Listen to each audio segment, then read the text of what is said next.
Dear fellows, friends and colleagues, welcome to HSC tutorial. And today's topic is forklift safety. I'm your host, Javed, and you are watching Safety First. If you are new on this channel, kindly subscribe the channel, like and share the video. Let us look what is forklift safety and why forklift safety training is necessary. Dear friends, 100 fatalities each year, 20,000 lost workday injuries annually, and much more. Hitting a pedestrian, tipping over, improperly positioned loads, falling from raised forks, falling from a ladder struck with a forklift, and falling of material during forklift operation. Why all this is happening with the one machine, that is forklift? The reason is driving a forklift is a serious responsibility. It is generally more difficult than driving a car. Forklifts are less stable due to 3 points of suspension as compared to a car that have 4 point suspension. The back wheels do the turning as opposed to a car front wheels. Steering requires greater judgment and operating skills, and fully loaded forklift can weigh hundreds or even thousands of kilograms more than a car. Let us look at the types of forklifts. Forklifts are classified by the four types of power sources used: gasoline, diesel, liquid petroleum, and electrical. Forklifts are categorized by nationally recognized testing laboratories into 11 different designations. The designation is then labeled on each forklift. It is important to know the designation on the forklift you work with because it may not be compatible with the atmosphere in your work area. The most important thing in a forklift is the determination of load's center of gravity. Center of gravity is the balance point. Load center is the point where the heaviest part of the load is located. Pick up load on the side closest to its center of gravity. In the diagram, you can see where the center of gravity, where the center of load, how to maintain stability. Bottom view of forklift's 3 point suspension, which forms the stability triangle, and this triangle is visible. It is very clear with three green dots. The center of gravity of a forklift is within the triangle. When the center of gravity moves outside the stability triangle, the forklift is unstable and could tip over. One of the most important facts you need to know about your forklift is how much it can safely lift. This weight is listed as the load capacity on the manufacturer's data plate. The load capacity for a forklift varies for each load depending on where the load center is, the height you plan to lift the load, any attachment used. The farther the load center is from the fulcrum, the less stable the load is. A fulcrum is the point or support on which a lever turns. On a seesaw, the fulcrum is the center. On a forklift, the fulcrum is the front wheels. The closer the load is moved to the fulcrum, the more the forklift is able to lift. This is why you should use caution when lifting unbalanced loads. In the attached diagram, fulcrum point is visualized by a triangle. The closer the load is moved to the fulcrum, the more the forklift is able to lift. This is why you should use caution when lifting unbalanced loads. Dear friends, let us look what can cause a tip over. Center of gravity side to side, center of gravity forward, center of gravity backward. All these three conditions or the combination of actions or circumstances can cause tip over. This is forklift nameplate that requires legible writing. It includes information about the forklift and attachments. It lists the maximum load capacity and it describes the load center. There might be few attachments that might be used as per the site work requirement, change operating clearances, change capacity, and change stability and load center. Let us find the hazards while operating the forklift. Environmental hazards might include potholes, narrow aisleways, overhead obstructions, wet, oily, or rough surfaces, or other equipment in the close vicinity where the forklift operation is in progress. The hazards related to pedestrians, accident involving pedestrians may be caused by obstructed view, turning, speeding, pedestrian unaware forklift is present, and carrying passengers and hospitality, combustible fuel operated forklift in poorly ventilated area, traveling on ramps, crossing railroad tracks, slippery floors, operating on dirt or gravel, and poor lighting, working around loading docks, loads that blocks the forward view, stacking and unstacking on racks. What's wrong here? Folks not fully loaded. And number two, forklift parked on slope surface. These might be the hazards or the conditions those may lead to an forklift accident. There are dozens of hazards. There are hundreds of dangers. How to control these hazards? There is requirement to conduct a pre-operational inspection. And this inspection might be carried out by using a checklist. This checklist might be completed, signed by the safety practitioner or by the operator. What is the use of inspection? Although forklifts are designed to perform rugged tasks, they can get damaged in a number of ways. That's why inspection is of critical importance. At the start of each shift, perform both a visual inspection of the general conditions and the cleanliness of a lift truck, as well as an operational check to test its proper functioning. If you notice anything that may affect the normal operation of the forklift, immediately alert your supervisor. To go through the inspection, you have to know the forklift basics: overhead guards, lift control, seat belt, tilt control levers, mast, lift cylinder, lift chains, backrest, carriage assembly, and the forks. What might be the part of visual inspection? Floor clear of objects that could cause an accident. The work area. No obstruction overhead.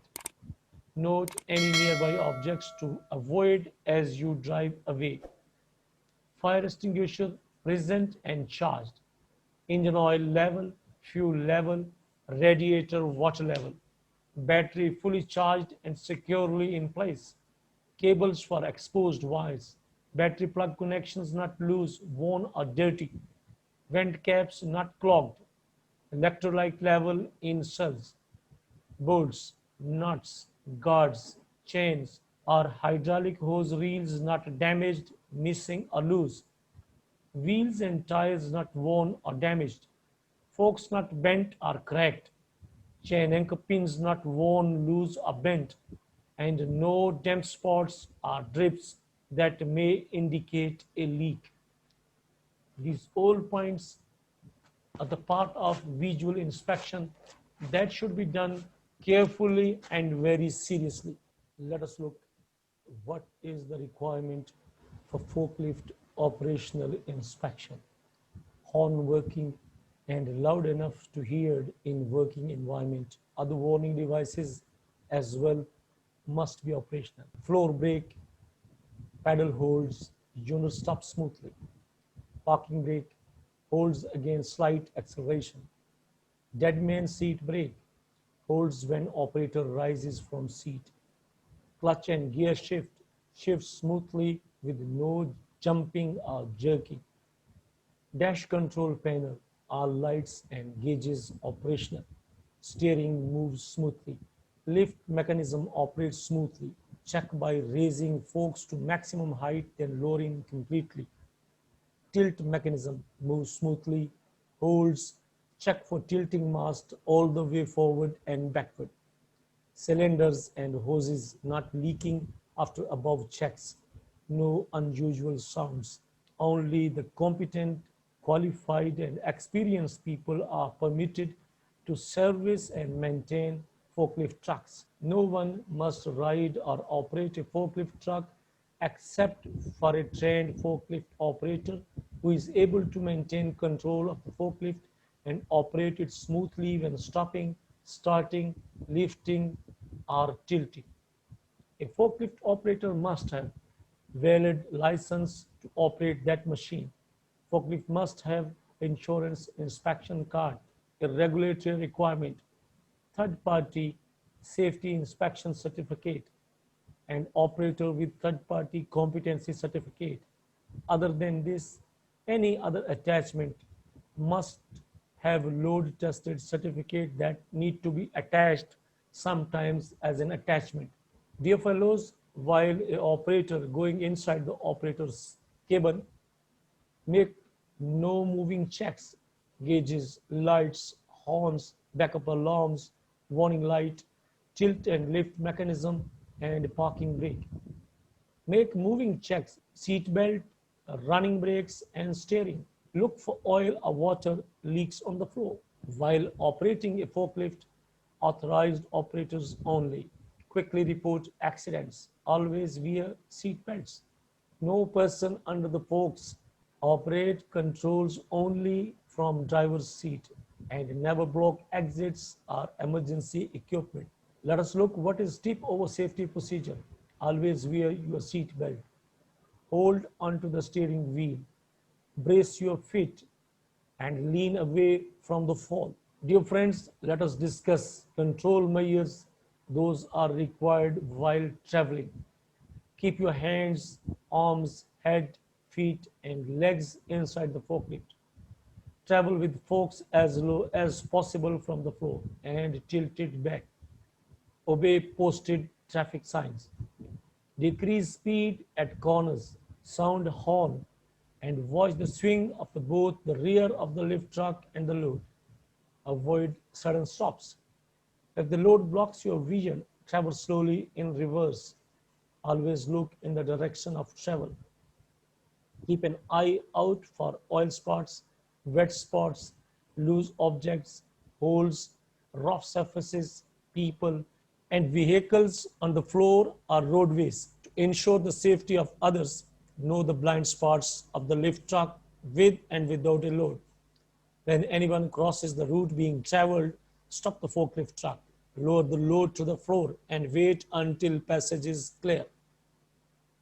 And lastly, never carry passengers on the forklift or no horseplay during the lifting operation. While traveling on an inclined surface, you need to keep the forks pointed downhill without a load and pointed uphill with a load. Don't attempt to turn the lift truck until it is on the level ground. While steering, support the load by the front wheels and turn with the rear wheels. Don't turn the steering wheel sharply when traveling fast. If the lift truck is overloaded, steering will be difficult. Don't exceed load limits and don't add a counterweight as an attempt to improve steering. While making a turn, stay on the inside of corners when turning. Slow down to a safe speed and turning in a smooth, sweeping motion at a moderate and even pace. Sound your horn when turning blind corners. If your facility has convex mirrors, use them to check for pedestrians and traffic before turning corners. Be aware of people moving behind the forklift. When a forklift turns, the rear end swings out and it could accidentally run over a person's foot. Most forklift accidents are caused when a forklift runs over a pedestrian foot. Dear fellows, you are watching Safety First. While loading on the forklift, it's important to know the recommended load limit of the forklift as shown on the data plate and the capacity of the fork and never exceed these limits. Position the load according to the recommended load center. Don't add extra weight to counterbalance an overload. Keep the load close to the front wheels to keep the lift truck stable. When inserting the forks, keep the mast of the forklift in an upright position before inserting the foot into a pallet. Level the fork before inserting it. Spread the forks as widely as possible for even distribution. Drive under the load until it slightly touches the carriage. Tilt the forks back to shift the weight of the load back, making it more stable. If the load is unbalanced, keep the heavier end closer to you. Tilt the mast back. Keep the forks 4 to 8 inches above the ground to avoid potential ground hazards. While raising the load, don't raise or lower the fork unless the lift truck is stopped and braked. Avoid lifting a load that extends above the load backrest if there is any risk of the load or part of it sliding back towards the operator. Check for adequate overhead clearance before raising a load and maintain a safe working distance from overhead power lines. Lift the load straight up, then tilt back slightly. Watch that the load doesn't catch on adjacent loads or obstructions. Don't back up until the forks are free. When a load is raised, the lift truck is less stable. The operator must stay on the forklift when the load is in raised position. Don't allow anyone to stand on the forklift or walk under the elevated part of the forklift, whether it is loaded or unloaded. Dear fellows, while handling pallets, ensure that the forks are level and high enough to go into the pallet and that they go all the way under the load. Forks must be proper width to provide even weight distribution. Avoid trying to move or adjust any part of the load, the forklift, or the surroundings when on the forklift. Don't use pallets elevated by a forklift as an improvised working platform. And while unloading, turn the forklift slowly into position. If unloading into a truck, before driving straight in, make sure the rear wheels and the truck are choked, the brakes are locked, and the dock plate is secure and wouldn't move. Then drive in, position the load, tilt if forward and release it. While crossing the ramps or railroads, you have to consider no turns on a ramp.